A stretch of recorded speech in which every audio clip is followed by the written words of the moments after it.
여러분 안녕하세요. Greetings, I'm Professor Park Chang-joo of Maxillofacial Department of Hanyang University Dental Hospital. I'm also a Master Course Basic Director. I'm going to talk about doing sinus lift using alveolar crest approach. Let's look at the sinus lift and the alveolar crest approach. In oral maxillofacial surgery, there are three major journals. First is JOMS, or Journal of Oral Maxillofacial Surgery. Second is BJOMS, British Journal of Oral Maxillofacial Surgery. And third is International Journal of Oral and Maxillofacial Surgery, or IJOMS. Journals of maxillofacial surgery, they can be a bit vague in terms of contents. However, they can be great help clinically, and there are many techniques that can be actually used readily. This is a study published by myself in 2021 in IJOMS. This study was about transcrestal sinus lifting. I worked with Professor No Jung-hoon of Busan University, and this professor has helped me devise tools where we can measure the pressure that is applied to the sinus membrane when we do hydrolift. And we actually used these tools and gained results and published the study. We measured the hydraulic pressure that is applied when the sinus membrane is separated from the sinus floor and lifted.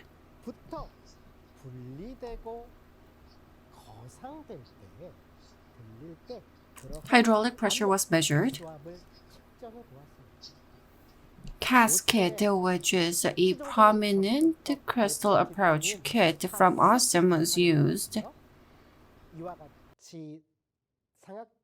A tool that can measure the pressure applied on sinus membrane was made. In 9 patients, measurements were made. These 9 patients had flat sinus floor and had healthy sinus membrane. This is how we performed the study. In other words, we did not perform these tests on patients with a swollen sinus membrane. We also removed the patients who either had the sloped sinus floor or septum.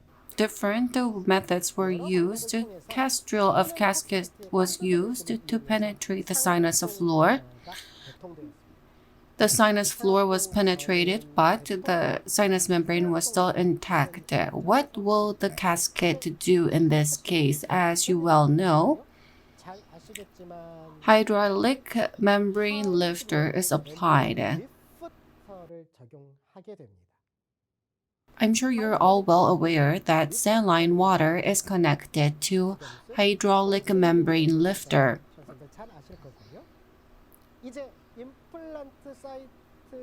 In doing implant site preparation, hydraulic membrane lifter is applied, saline water is applied little by little.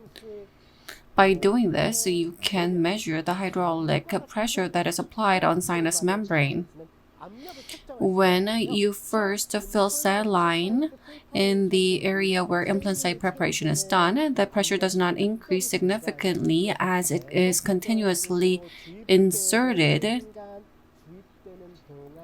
The pressure is maintained low, but once the implant site preparation site is full of saline water and as direct pressure is applied to sinus membrane, then you can see spike in pressure because up to the point where sinus membrane is separated, the pressure continues to increase. And once the membrane is separated and once a saline is inserted, then the pressure becomes reduced. This is a general phenomenon we can see in hydraulic technique when we do crestal approach. Once the cell line goes in, the pressure will go down significantly. Regarding this, what we're most curious about and what is most clinically important is the peak pressure in which the sinus membrane is separated from the sinus floor. If we can understand this pressure properly, then we will be able to separate the sinus membrane more efficiently and safely using casket in doing crestal approach. Let me look at the results. In 9 patients, approximately the peak pressure was about 25 kilopascals. I've thought long and hard as to how I'm going to explain about this. 25 kilopascal is equivalent to medium suction power of Dyson's wireless vacuum cleaner. It's the same with other vacuum cleaners as well. It shows similar values.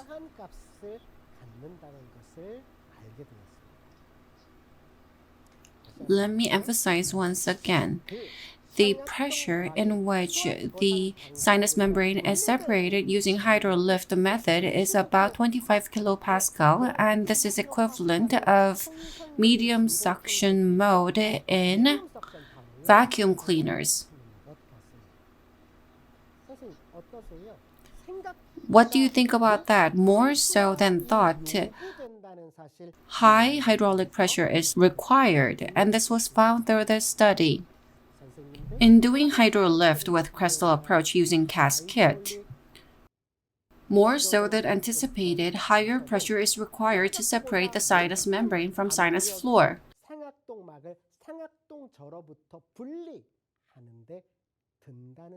Please remember this point.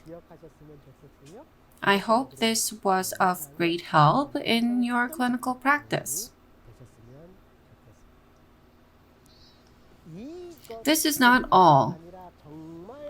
If you register offline master course, you'll be able to get your hands on much more information and do actual hands-on practice. I hope to see you in Master Course Basic course face-to-face. Thank you for watching.